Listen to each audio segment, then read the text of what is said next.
here's what one of the things that I don't understand about the vaccine. Now we got the FDA approval, so you figure it's going to be easier. But then you say, to remind what I said on Squawk before, employers have an oversized role to play in making sure their employees get vaccinated, but making it a condition of employment is a big step and should be the last resort.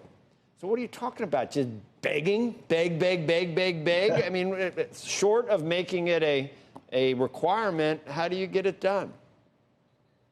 Well, Joe, you're throwing my old quotes at me. That's impressive. So thank you for digging that up. Is that a bad one for you? Is that a tough? No. But do you still agree with that sentiment? You think it should be very difficult to actually do the mandate for employees? I think making it a condition of employment, Joe, is always difficult. It's the hardest thing to do. It says that we're going to fire you if you don't undertake this activity. It's usually left to things that are illegal you get fired for, not for things that are based on vaccinations or flu or anything like that. Now, I will say this, Joe, that in the last 3 months or so, you've seen a huge movement in business moving towards mandating because the Delta virus has become so proliferate and because we've seen the rise and spike over again of the virus. But I will tell you, anybody who comes in and says, you know, every employer should mandate, because if you don't mandate, it's irresponsible, doesn't understand the nuances and risks. And everybody who comes in and says an employer should absolutely not mandate because it's our right not to have to get it, doesn't understand the risks and nuances. Every business is different. Even the mandates that you're talking about are different. Some are only for certain offices. Some are for only if you come into the office, you have to get the vaccine. It depends on the demographics of your business, the business you're in, the industry, where you're located, and a whole host of other things. So I think companies ought to be given a lot of leeway here to make their own decisions based upon what their workforce wants and needs and how they protect them.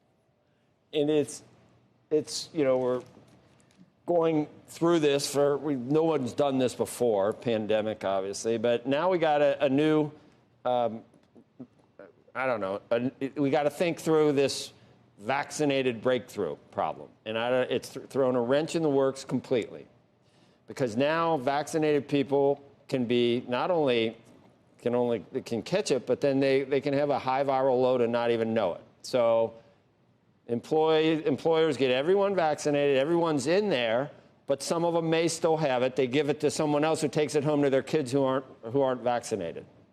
So what do you do about that? Do we have to wait till children are vaccinated before we can finally take off the mask and finally stop social distancing and finally get back to a normal environment, Mark? Or we're back at square one?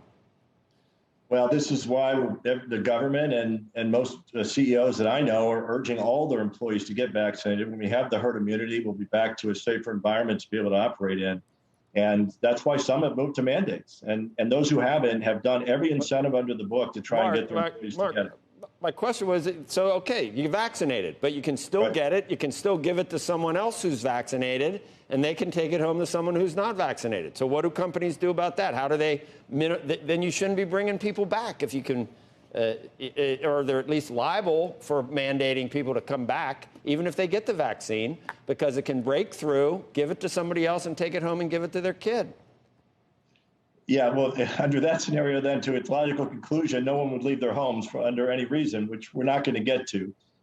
So, I mean, listen, it's every employer has to manage the risk, and there's going to be increased risk no matter what you do because of the environment we're in. And so they're looking at their workforce, who they serve, how to have their customers and the service providers that they provide service to safe and their employees safe. And I think what they're saying is, in most cases, we want to mandate. Over half the employees polled want to have a mandate. But remember, 30% or more absolutely do not want to mandate under any circumstance. And Joe, the issue is, even if you want to mandate, which a lot of employers do, you can't afford to lose those employees who are often at the lower end of the pay scale and the frontline workers who don't want to get the vaccine. So these employers, as we said at the outset of this hit, are in a very difficult situation and have to make the best decision they can based on the information they have.